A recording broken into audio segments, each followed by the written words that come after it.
This meeting is being recorded.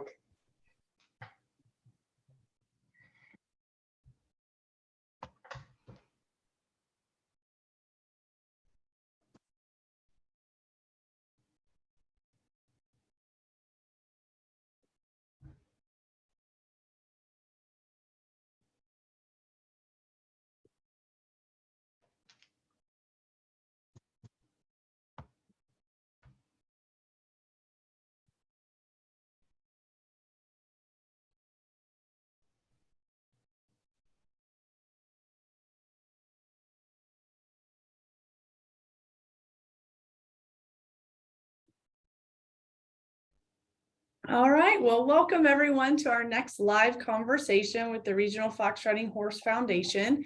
We're super excited to be focused on the Lone Star State tonight and to have two lovely ladies that are going to talk a little bit about their passion for the Missouri Foxtrotting horse, how they got involved, talk a little bit about show and performance and breeding, and then talk about some of a really cool event that's coming up in Texas that I hope anyone that's watching from Texas will take advantage and either take a horse to or go watch. So we're excited to have Heather Harrison and Katherine Stone with us tonight. So we appreciate that. I thought I'd just start it off with a little introductions. So I always ask everyone how they got involved in horses. So where that started in your life, as well as anything else you'd like to share with us. So Heather, we'll start with you. Well, I'm Heather, and I'm married to Ben Harrison. We live in Gary, Texas, which is pretty far eastern Texas, pretty close to the Louisiana border.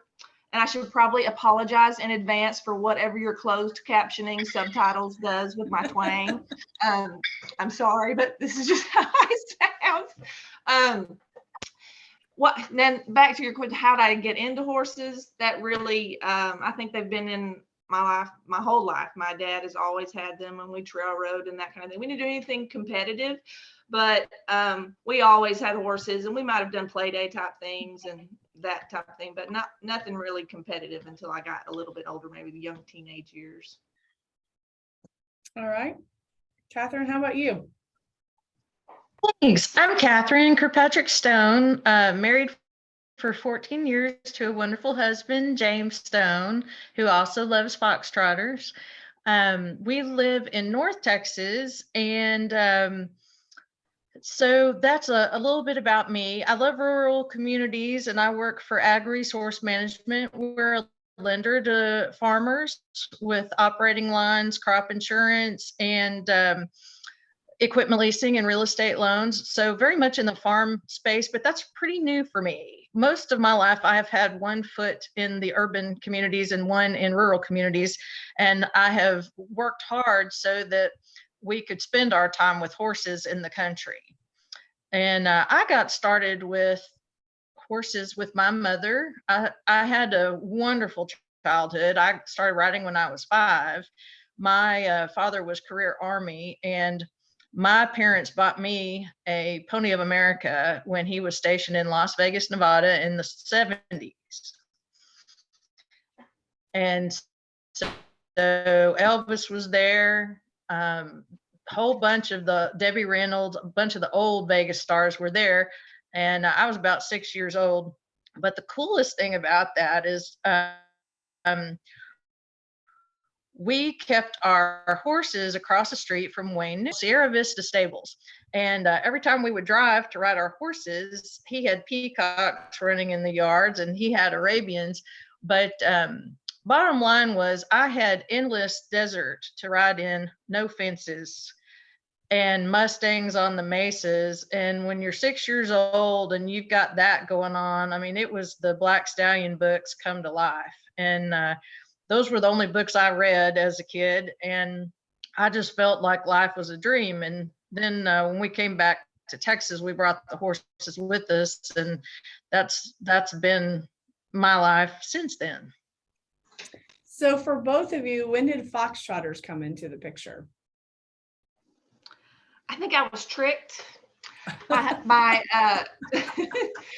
My dad got into foxtrotters a long time before I did. I had always had a quarter horse, and that would ran around loping and playing with my friends and cousins and that kind of thing. And then we went on a 30-mile trail ride. And the first 15 miles, I rode my little quarter horse Molly. And the second 15 miles, I rode Rita Wood's foxtrotter named Velvet. And she earned her name because after that first 15 miles, the second 15 miles was a dream because it was actually a gated trail ride. I was probably the only quarter horse on that first half. And so that first half was miserable. And the second half was like, oh, this is wonderful, you know? And so after that trail ride, I told my dad, I said, well, you know, if you'll buy me a foxtrotter, you can sell my quarter horse. Of course, he didn't do it in that order. He sold my quarter horse and then got me a foxtrotter, but I forgave him, and I guess the rest is history. We've been all foxtrotters ever since. That's an awesome story. Yeah. Yeah. How about you, Catherine? When did foxtrotters come into play? Sure. So my mother and I rode together a lot. Like, it's how we spent time together. It's how we visited, and we would we had a lot of dirt roads and a lot of places around our place there in Central Texas. And she and I rode a bunch together. And then, as most of the time, the horses were hers, but when I became an adult and started, making money for myself, she also was working, not working, but she was riding with a riding group. And one of them got a gated horse and wanted to sell it to her. And she wanted me to come try it. So his name was Dallas. He was actually a Peruvian Paso and grade. And the foxtrotter that we immediately had to buy to go with him, because of course we bought him. and then we ran out and got another gated horse. So she was a grade foxtrotter that I believe was probably Southern Sunrise Lines. We rode with the riding group, and the foxtrotters just became more and more popular within that group. And this was in, let's say, the early 2000s or the late 90s. And I think that's when the foxtrotter community was really hot. Like, you saw a lot of breeding going on and a lot of popularity, a lot of exporting of foxtrotters outside Missouri at that time. And it was just, there were lots of breeders and a very active group here in Texas then. All right. So now are you both exclusively foxtrotters, or do you have other things as well? We are.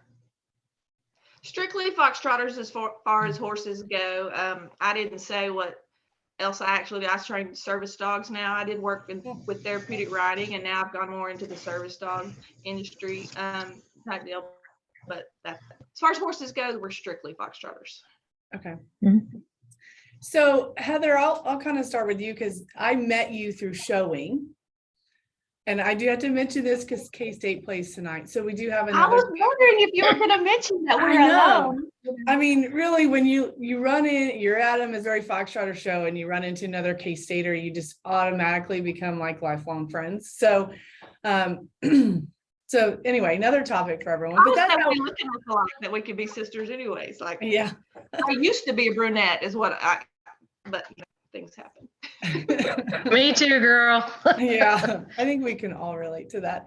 But that's how we met is through showing. And you talked about that showing came later for you. Competition became later as you got into it. So I'm kind of interested in how you got interested in competition and then what you have done competitively with your foxtrotters. Well, I think that I've always enjoyed competing. You know, I played sports a lot growing up and then in college and that kind of thing. So whenever I think my dad probably started it because we had trail horses, but then he decided, well, you know, if I'm gonna have a trail horse, why wouldn't I want a lot of capability? You know, if you're going to breed a horse, why not breed them to be the best they can be? And then so he kind of got into showing, and then I just kind of fell in behind him doing that. And actually Ray and Rita Woods, who had the horse Velvet that I rode on that trail ride, they had a mare named Go Boys Jody. And before I was old enough to drive, I would drive the back roads to their house every day after school. and I would learn to ride on this mare. And she had actually, I believe she had won reserve 3-year-old futurity in the open. And so, you know, a really great mare that was really well set in her gaits. I know at some point she also competed in a walk trot canter, because if I leaned just right, we had a beautiful canter that I had to figure out how to get out of. You know, really well cued. And I think that helped me the most. Being able to start out on a horse that was so well seasoned that she could teach me. You know, I didn't have to learn how to teach her at the same time. I just had to learn how to ride her. You know, she taught me what a square walk felt like, and, you know, what the foxtrot felt like, and what it felt like for a horse to actually put forth a lot of effort into what they were doing, because she was one of those that when she wasn't putting forth much effort, she was terrible. But when she really, you know, when she really got into it and really put in some effort, she was phenomenal and had a huge front end. And so I just learned so much from her. I'm not sure if I answered your question. I've talked so much, I forgot what it was, but. No, you did. So primarily in the performance arena. So that side is where you focused your competition there. I think, yes. And now I don't know that I wouldn't have enjoyed versatility just as much, because like I said, I think I just have always enjoyed competing. And I think we have so many people that are into sports and they're coaches or former coaches and that kind of thing. So I think a lot of people that get into this, it's people that enjoy competing, or they just enjoy people or the horses. There's something, and then, you know, some of us like us that we enjoy all of that. Yeah. You know, I don't think the versatility was as popular when we first got into it. So I think that probably limited my involvement in that. It's probably a little more active now than it was then. So, you know, I might have been all about that had it been bigger when we first started. Yep. Okay. Totally understand that. So Katherine, you also talked about how you really started on the trail side of riding, and you've gotten into competing as well. So I thought I'd ask you how you made that transition into the competition world. Sure. Thank you. You know, we had a lot of help, and that has been wonderful. We, much like what Heather said, we started raising these horses. We had our first crop of babies back in 2007. And that was really sparked by the desire, you know, to have a rural lifestyle and, you know, have a horse farm. It was kind of a dream. And so we bought our first registered fox trotters, and we started raising babies. And it became so important to us. We did our research. We got the journal every year. That was back when there was a publication monthly coming out, and we loved seeing the pictures. And that was before the Facebook. I mean, if you can imagine, it was before the social media was really where people exchanged information. And so it was wonderful to do the research and see the horses in the annual celebration book, and look at kind of what, because we're in quarter horse land, you know, what traits make a good foxtrotter. And we built all of our vacations around it. We've traveled everywhere to see, you know, from Tori and Bud Blankenship in Sarasota, Florida, to Charlotte Keller in Terre Haute, Indiana, to many of the foxtrotter places in Missouri. I think Brian Land was one of the first folks we talked to there, and really, you know, enjoyed hearing about those. But what led us to showing was to try to build a name for ourselves at the national level and really see what quality of stock we had. The first horse we showed was one we bred and raised, and it was actually a Playboy stud colt. And this is kind of funny because it's also how I met Heather. Because if I can, I mean, I know we don't have the endless time and I'm telling stories all the time, but this is kind of relevant. So James and I worked on this stud, and we had so much help. Jared Freeman was down here living in Texas at the time, and he and Pam Lynn really helped us get the horse ready to show. We would drive an hour and a half on weekends And Jared would drive an hour and a half to meet us up there, and he was helping Alexis and Pam and us. And we brought this colt. His name was Playboy's Texas Glory. And bottom line is, James and I worked on it together, and I only kind of halfway rode him. He's a 3-year-old stallion. I am not the athlete Heather is. And so I loved him. He was my baby. We raised him. But bottom line is, we got him ready to show. And it turned out that James's daughter, Mackenzie, was graduating on Saturday night and James could not show him. He had to come back to Texas. So lo and behold, we tag teamed, and James got 4th on him. This is our first time out, or 3rd. I think James got 3rd on him our first go around out there. And then in the Stallions and Geldings class. And then I had to show him back on Saturday night. And I was just petrified. In fact, when I got on him that day, I didn't even want to get on. I'm like, don't be mad is what I said. Don't be mad. But, he was a handful. But the bottom line is, I showed him and I got left on the grass, and I was so disappointed. But I don't think we had a foxtrot the whole way around. And I was busy. I was doing everything I could do. And, but I had a lot of encouragement. And after the show, I had never met Heather. And I get off and I'm kind of grumpy. It's hard because you put so much into this, and I'm grumpy because I know if James had shown him back, we would have had, it would have been a better showing. But anyway, bottom line is, Heather came over and she said, don't give up. She's like, hi, I'm Heather Harrison and I'm from Gary, Texas. And, don't give up. And she said, don't sell him. Don't give up and don't sell him. And anyway, what happened after that is Heather and her daddy Daniel kind of took us under their wing, and we started doing a lot of driving. We drive 4 hours regularly. We drive 4 hours to keep working on this. And I have late breaking news here. You all will be the first ones to hear, but James and I are buying a house in Gary, Texas, and we're going to be neighbors with Heather and Daniel around foxtrotters. Woo! And that just goes to show, it's about family and friends, right? It's about family and friends and having fun and doing things you love. And, here we are. That was I think that was 2013, and here we are 10 years later, and now we're moving to be neighbors, and Gary's going to be a foxtrotter hub. So did you know that, Heather? Did you know that?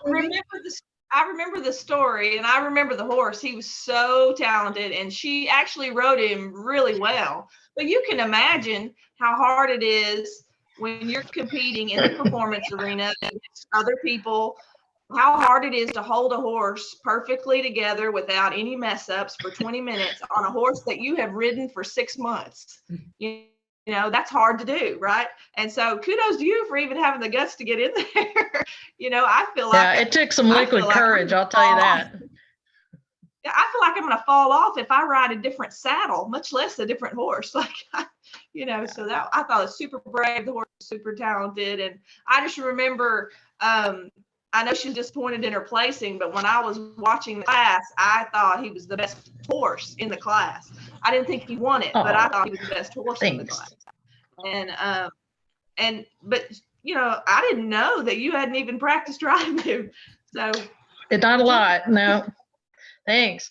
Thank you. And that was like a big deal for me, but Heather did know we're moving. Oh, good. I thought you were just springing that on her, and she was. No, Heather knows. Okay, well, that's so exciting. Nobody else knows. So everyone always asks me, why do you do the performance arena?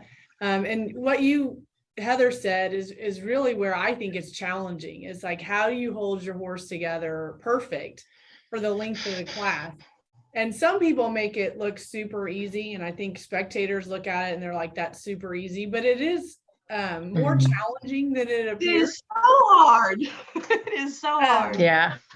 But to me, that challenge is what makes it fun, right? Is that when you finally get the whole ride together, it makes it super exciting to do. You're always trying for perfection, but you know that perfection isn't possible. You know, you want a great ride. You're always trying for perfection, and you always get so close that it's almost addictive. You know, you're like, oh, it's so close. If I could just do this, if I could just get this right, you know, I had that bobble over there in the corner, and you know, you're just trying to get it all put together. And to me, it's addictive. Like you just want more and more and more of it. And then when you get to do it with, you know, people that you love, that you know, the more the merrier. Like James and Katherine moving down here is just going to make it so much more fun. You know, I would love for somebody besides my dad to tell me that looks terrible. You know me, I'm always like, good job, Heather. I think that's the funnest part is encouraging people. Some positivity. Yeah, and I just love horses, and I think these horses are so great, and y'all always look good, and it's just refining, right? Because you're taking what is good, and then you're getting that much more, like you just said, a little bit more, and that just makes it amazing. Because then when they are hooked up, and you do see them going, and everything's going right, it's really a show, right? And that's a lot of times when you think about horse show, you don't really think about the show part that much. And it is a show. It's a spectacular show when you see them hooked up, and you know, people's outfits are glittering, and you know, the music's playing, and that rhythm is going, and it's amazing. I especially love the spring, and I think this Waco show is going to be fun too, because it'll be the first time people are bringing their horses out. And I love the June show in Ava, Missouri. And the reason I love it is because you get to see everybody's new stock, and people are so proud, and they're debuting their stock. Like us, I mean, we put so much into the breeding program, and I know you do too, Heather. And, you know, we go all over the place, you know, trying to figure out who's got what and what'll match with what, and, you know, what'll make a really fantastic horse. And then you breed them, they're born, you raise them up, that, you know, you start them as 2-year-olds, and then you start that 3-year-old. And I love it for us to see what these 3-year-olds can do. And I'm so grateful. Heather's our trainer, and she's just doing magnificent work with our 3-year-olds and with our older horses too. And but to be able to see what everybody is bringing out, and it's all new, and you know, it is cool because you haven't seen them before. And I just love that. So do you guys have 3-year-olds then for the 3-year-old for charity? This is a weird year. Go ahead. This is a weird year. We usually always have a 3-year-old fraternity horse, always. And for whatever reason, this year got skipped. My dad's working on a 2-year-old for Mid-America. I've never done that before, but he was going to end up with 2 3-year-olds. Mm-hmm. And one of the 2-year-olds he's just huge. He's already pushing 15 hands, and just really big horses. Like, we might as well go ahead and start. And I'm excited to see him go too. So this is the first year that we'll participate in Mid-America. We normally aren't able to make that show. And this is actually the first year that I'm going to get to make all the major shows. Before this year, I've been trying to be a good mom, you know, and my daughters are really great volleyball players. And so we traveled all over the place doing travel volleyball and that kind of thing. And of course, that season is right in the middle of the celebration. So I haven't been to the celebration, I don't think, in years. Just always the 3-year fraternity. But this year I'm going to go to everything, I think. Well, that's really exciting. Yeah, 3-year-olds are fun, but there is something nice about a seasoned horse. I'll just say, when you start showing, there is something nice about that as well. So before we start talking a little bit about breeding, because both of you guys are involved in that, and I want to kind of pick your brain a little bit. I want to finish up with a little bit of conversation on getting a horse ready for the show. So you guys are in Texas. Seems like a long ways from Ava. And I know I hear from a lot of people that aren't sort of in that little hub in southern Missouri that are like, you know, it's just so hard to get a horse ready to go show in Missouri. So I thought maybe you guys could share a little bit of advice about what that's like, you know, being, you guys have a good connection of people, but kind of what that's like preparing a horse and taking them to a show and doing some of those things. I feel like there's a lot of pressure on us getting a horse ready for those big events, because we don't have monthly shows or anything like that we can kind of build our, every time you show your horse, you learn something about them. You're like, oh, I don't ride them long enough, or I don't trot long enough, or I need to really get that walk, squared up, or something like that. That we don't have those little things along the way. So I think for us, it requires a lot of focus, and you got to really think about what you're building towards. And as far as getting them ready for going up there, it's just like you would for any athletic performance. You've really got to look at stamina and fitness and muscle memory. And we do a whole lot, and I'm sure, but lots of people do, but we do a whole lot of really slow work, like super slow. So even just walking long strides in the round without us even being on them, like when you start them, and just trying to get them to get as much reach as they possibly can, and then get the muscle memory to do that before you even get on them, so that when you do start, asking for that walk and push it up, you don't have to deal with as much of sometimes what you will with a pacier horse and that kind of thing. You can head off some of that kind of stuff. But most of it's really you're building this athlete into what he needs to be, because it takes, the horses have to be incredibly fit. They've got to have strong backs and just everything. Katherine, do you have anything to add to that? Not really. Heather's really the expert there. I just, I think you got to prepare for the travel. I guess I kind of get the people ready more than the horses. But I do think, when I'm thinking about when we started, definitely, this is a very friendly breed, and people are very willing to help you. And, if you want to come and try, it's definitely possible, So I think I just welcome people to come and give it a shot. One other thing I guess I would say, we would put everything on one horse. Like we would come all that way. It was like 10 hours, and the whole thing was all around one horse. Well, then if that one horse doesn't feel well or has problems, then your whole show is not productive or not fun. But if you can come and ride, if you can come with several different horses and do different things, or like this last year, we worked with Gino Middleton and Barb, and they let me borrow a horse and ride in the versatility arena, and it was so much fun. And I showed in a ton of classes that day, where as it's hard for me because of my job. I can't get there to show all week, and so I can't get there to qualify and do a lot of the things that need to be done at either show. But a lot of these classes were just on one day, and I just walked up, rode a seasoned horse.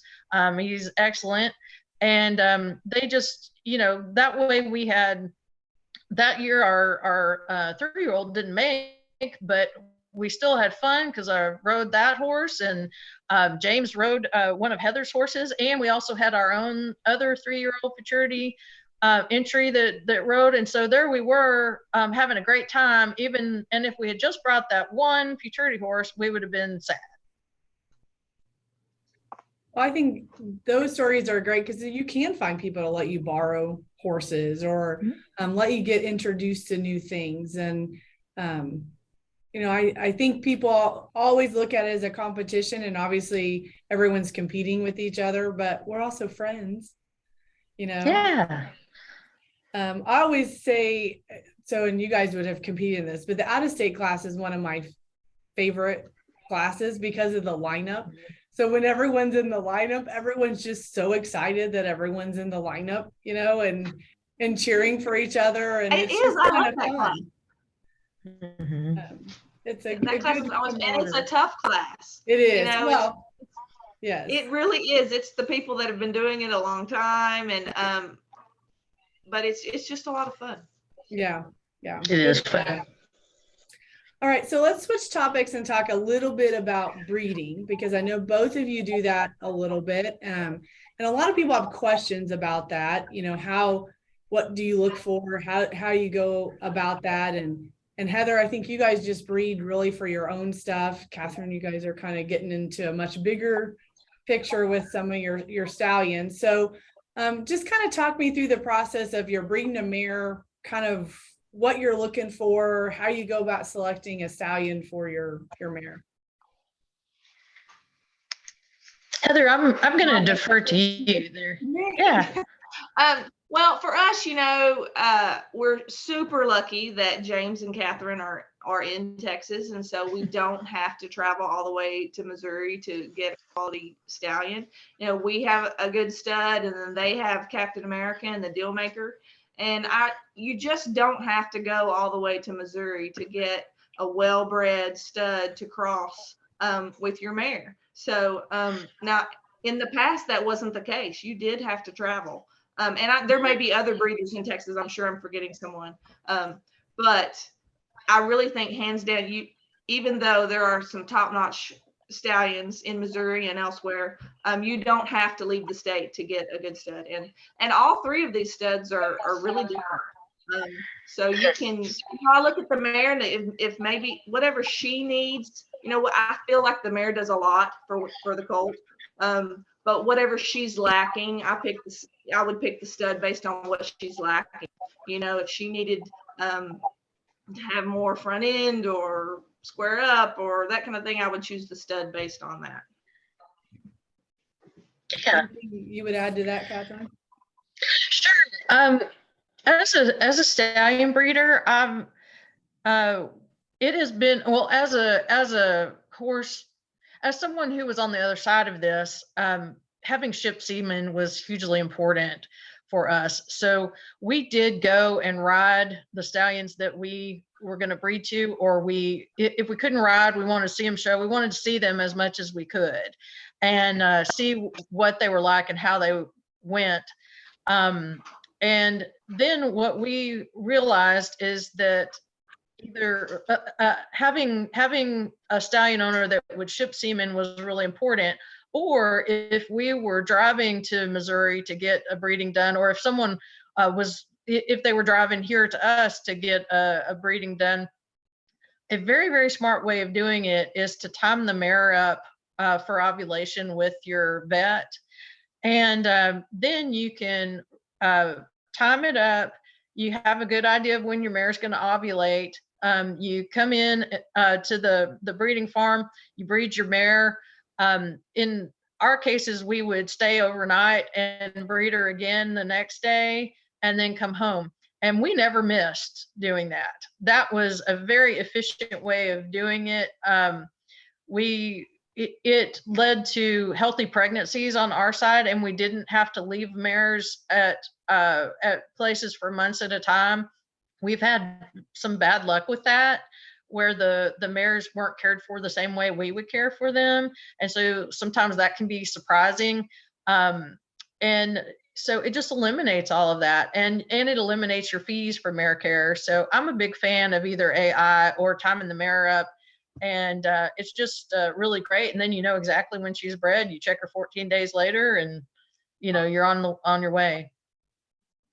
Yeah, we've had really good luck with that as well, that whole process, and just saving. When you think about it, it makes for a long trip, right? Going there, and whether you come back the same day or you go the next day, but this, saving on the mare care and not having to take another trip later on.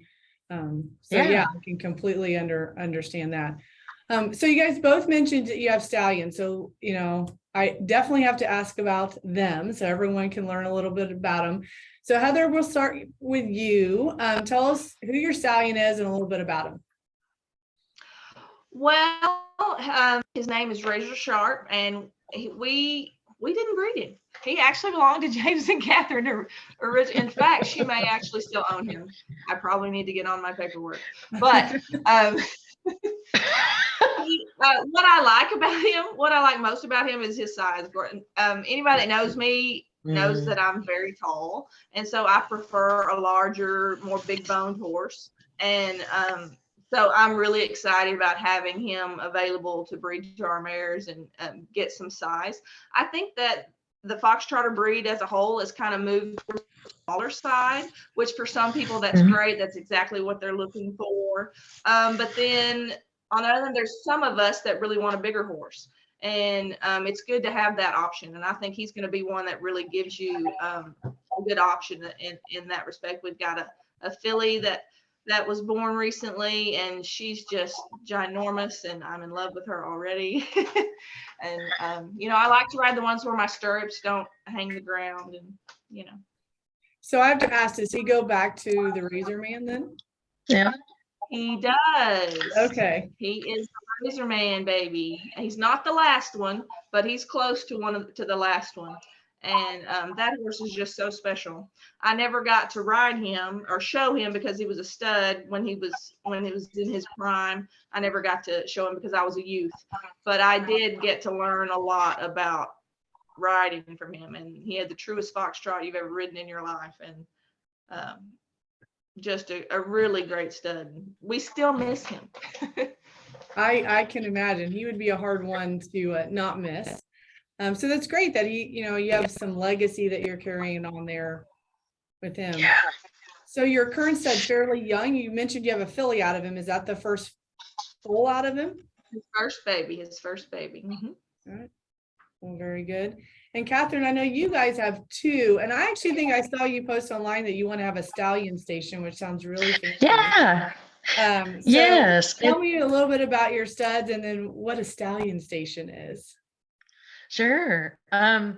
So we have this is a very exciting year for us, and last year was as well, and we just appreciate Daniel so much. Daniel and Heather as well.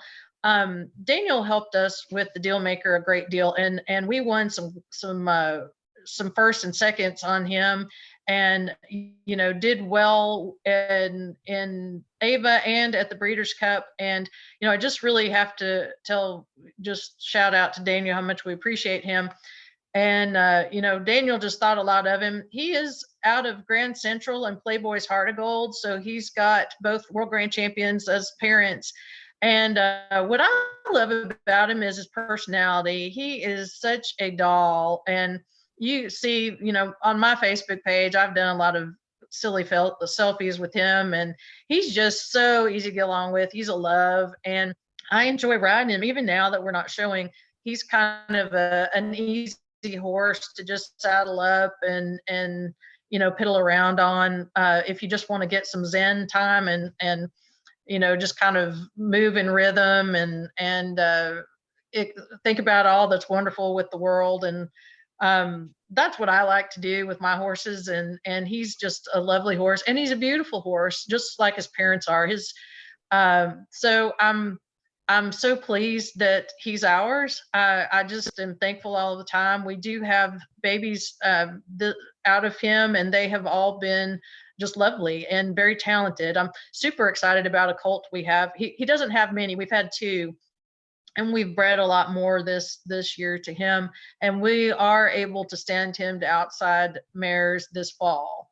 But what I love about him, we've got a mare we got from Donna Glazer that is a really nice, big boned, big loose going mare, but not pacey, but big and loose going. And she had an incredible colt by Dealmaker. And so I'm so incredibly excited about what the future holds. And we're looking to add some bigger mares to our herd too. If anybody out there has some big stocky mares, because I will say Dealmaker is a little bit on the shorter side. So he's perfect if you want, a horse that's around 15 hands, or maybe even 14.3. He's a good fit for that, but he really puts the pretty on him, and they just move beautifully. So super excited about the future there. And the secret that we have is Captain America, and thank you. And so we will be debuting that it's easy to fit, that he's a stud. Oh yeah, he is. He's just a joy. And our second stud, Captain America, will be showing for the first time at Ava this June. And he's actually going to show in March. So people in Texas will see him before anybody. But he's a unique fellow. He's got unique color features for a performance horse. But he moves beautifully, and we're really excited about bringing something different to the performance ring. And I think people really like watching him go. You know, it's a show, right? Well, we're going to put on a show. Actually, Heather's going to put on a show. Well, I love him. I love this horse so much. He's really the most athletic horse I've probably ever ridden. He could do the cattle work in the back. He can do, I mean, he's super athletic. Like, he makes me stay on my game. He's fun to watch, though. He's fairly young, correct? Yeah. Yes. He's 4. three. He's 4. So you 4. have you started? Four. You haven't started breeding him yet? We do. We actually, Okay. one of his colts we sold to Linda Shaddy, and she's modeled him a little bit a few times last year. He's a black colt. And I've got a colt, a filly out of him here that is really nice. And I think I'm going to keep her for mine. So just not a lot, just a little bit, just to kind of see what he would produce. And so we have a tremendous amount of excitement. He's a bigger horse. He is more traditionally versatility bred with Danny Joe bloodlines, Danny Joe's Golden Shadow, Boss Man, and but the good news is he's got a lot of those old lines very close up. So he's that is something he is not built the same as a lot of our current show horses are. He's taller, he's a little bit longer, he's more of a saddlebred look to him, or even a sport horse look to him, and the way he goes, but he still goes very, very correctly. And I think it'll be really interesting to see what people think. So is he standing? You said the deal maker will stand this fall. Does he stand? Does Captain America stand outside mares? He will. We've already got a couple people, thanks to the Breeders' Cup. Both of them are Breeders' Cup stallions, and super proud of that. And basically we did that because we want to be able to show in the Breeders' Cup, and we think we're going to be competitive. And so we're excited to have that opportunity. And yes, he will stand to outside mares as well. We've already got a couple people that are interested in breeding. So we will ship semen on both. And a lot of the folks, you know, that's kind of what we're able to do, is help these folks in Tennessee and Florida and, you know, other states that aren't near lots of stallions, help them really, you know, bring a quality horse into their program. That's something that they want. There's a lot of quality horses out there, but if they're looking for particular bloodlines or personality types or size, you know, we're trying to fit those needs. And that's kind of the idea behind the stallion station, is to market the stallions and really try to have a lot of opportunities for people, a lot of options for people, and be able to ship semen, so that if you want a foxtrotter and you want to breed your foxtrotter mare, that it'll be easy to do. No, I love hearing that you're going to ship semen, because that's something that seems a little more rare in our breed than other breeds, and there's certainly times where that's very handy and helpful to have. So that's amazing. So in our last few minutes here, I want to talk about some things going on in Texas. And I just want to start with a few just quick review of this amazing trail ride that you guys had recently in Texas. There's a lot of really cool stuff going on. So I want to talk about that. And then I want to wrap up with the show that's coming up. So Katherine, I think you organized the trail ride that went on and brought in people from all over the country to enjoy the state of Texas.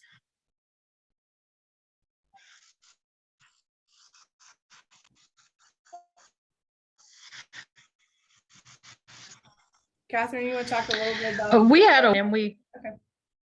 Oh, can you hear me? Yep, I can now. Yep. Okay, great. Yeah, so we had a wonderful group come, a lot of folks from Arkansas and Missouri and some from Texas as well, but we did have just great participation. We had it at Caprock Canyon or at Pole Canyon Ranch, which is a very unique venue for Texas, a lot of kind of Arizona landscape there. And so it made for a very fun time, a lot of fellowship. Almost everyone there, other than, Daniel and Mary Ellen came from Heather's family. And so we were so glad they were with us. And then we met a whole bunch of new people, which was very cool. And so that was very, very successful. We've had successful Foxtrotter rides in the past in other venues too. Lake Ray Roberts State Park in north of Dallas is a great place to come and ride. So just encourage people, if you want to put a trail ride on in Texas, that's a beautiful venue. It has beautiful pins and lots of shade, so it's good in the warmer months. But we have had good Foxtrotter trail rides there as well. And I know Pam and them have up where they are, Pam Lynn and Alexis Zastopil up near the Oklahoma border. So I was going to just run through a list real quick of folks that have horses in Texas and give some shout outs to Brian Reynolds, and he does field trial work with his Foxtrotters in Waco area. Tom Keller, I think, is farther towards the southwest, and he also does field trials with Foxtrotters. And of course, Pam Lynn and Alexis do everything with their Foxtrotters, and they're a wonderful breeder too, up near the Oklahoma border. And we've got Kristen Kleinworth down in Lampasas in the south, and they've got an amazing breeding farm, and they have jumped their horses. They have both done competing, but now I think they really sell to the pleasure horse market and have just beautiful, wonderful stock. And I just wanted to mention some of those folks because we do have Foxtrotter folks all over the state.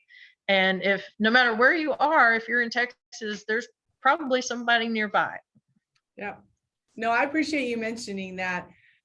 Texas always has really good representation. I think you're right. There's probably people all over, and I'm sure you missed quite a few because there are a lot of Foxtrotters. Okay, so last but not least, I want to talk about the show coming up in Waco. So it's really exciting. I'm glad to see it's back for a while. It's the same show that was in Dallas, right, for a while. So yeah, it is. Yep. So tell me a little bit about the show, when it is, where it's at, how people can get involved. Sure. So the show is in two weeks roughly, and it's a Thursday, Friday, Saturday show. The Foxtrotter classes are fairly concentrated on Saturday, I believe, or Friday and Saturday, but there's also open breed gated classes there's multiple places to show your horse, and whatever horse you've got. If you've got a senior horse or a young horse, we are having a Foxtrotter class just for 3 and 4 year olds. We have folks from Missouri coming, Brad Huffman, hope you're watching, and other folks.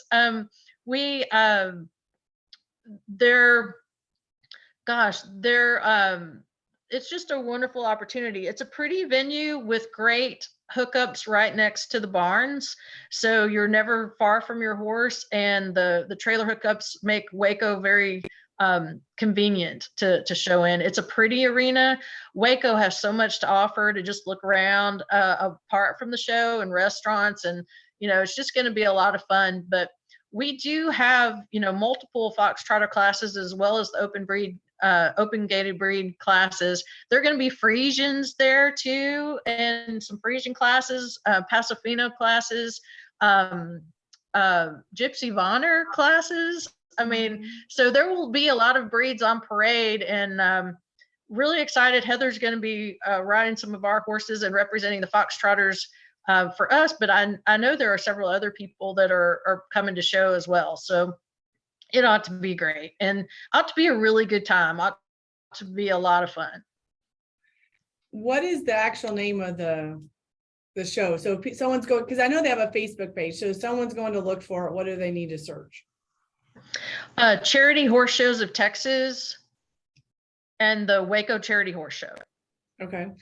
And Heather, I think you said you had the schedule with you. What time does it start every day? Well, they start pretty early in the morning.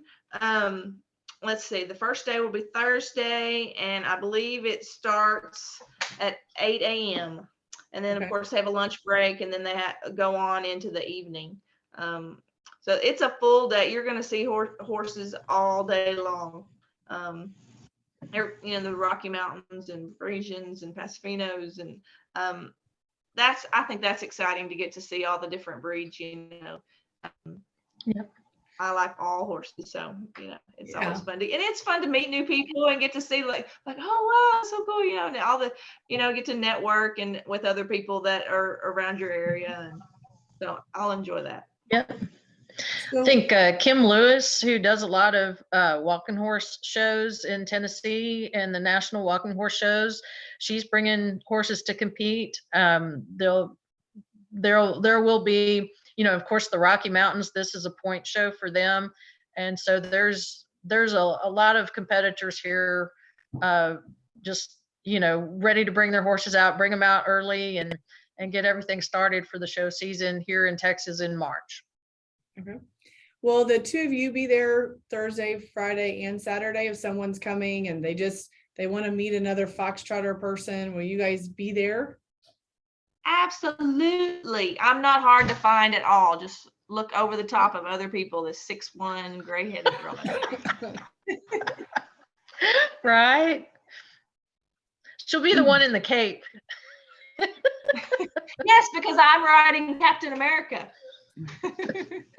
Well, and they'll be able to see the stallion. So if they're looking to breed a mare, Yeah. it's a good opportunity to see him. So I'm Yep. gonna If you see him, you look. yeah, and he's easy to spot. I will say that he has beautiful markings. So he's very attention grabbing. Thanks. So I'm going to give a little shout out. So this webinar is part of the Regional Fox Trading Horse Foundation. And we have a support fund called the Event Support Fund. And back when this show was in Dallas, we actually provided some support fund money as it was getting started.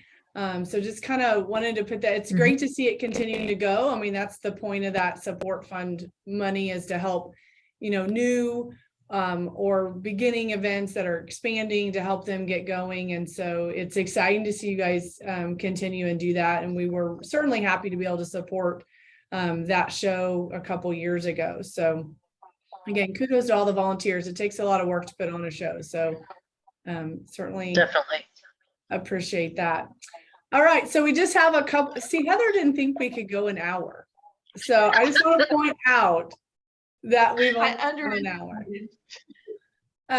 So we have a couple minutes. So I just wanted to close with anything else that, for people out there listening that are looking to get involved in horses or looking to breed for the first time, any advice at all that you would provide to someone that's watching this, that you would want to share, some horse knowledge?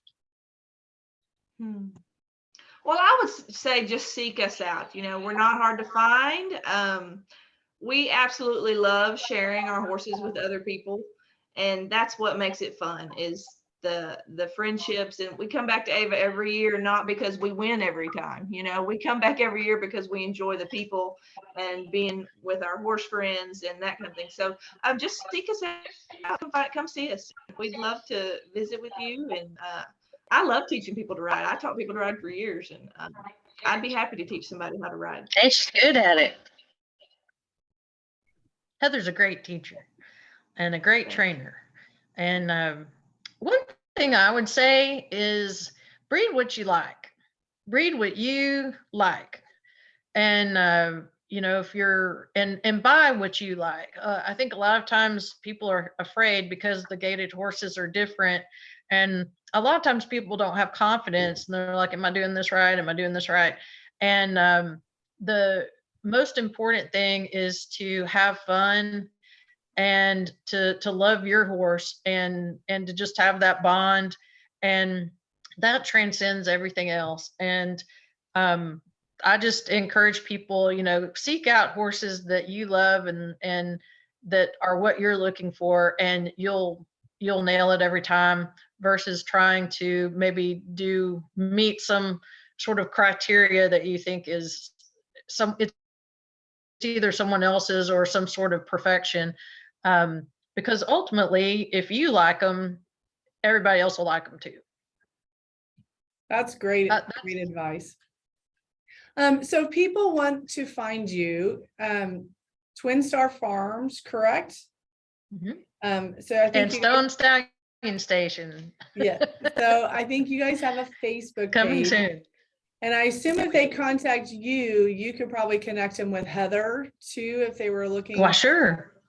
for some support on that. I didn't think we should give out your personal information. But that might be a connection, and for all of you watching, I'll share that on our Regional Foxtrotting Horse Foundation page when we wrap up here, so you can find Twin Star Farms if you need to get a hold of them or want to connect, learn about the show. If you're in Texas, there is a huge Foxtrotter community, and so don't ever feel like there aren't great people. Katherine mentioned quite a few. I know there's lots more. There's a lot of really smart Foxtrotter people that have tons of experience, that are the nicest people you'll ever meet. So be sure to reach out to them for support. So with that, ladies, thank you so much for doing this. I really appreciate it. Thank you for having us. I learned a lot, so hopefully everyone watching did as well. So with that, I will close out for this evening. Thanks everyone that watched. This video will stay up on our page, so continue to share it and share that, and go to the show coming up in a couple weeks. Thank you, Amber. See you in June. Yep.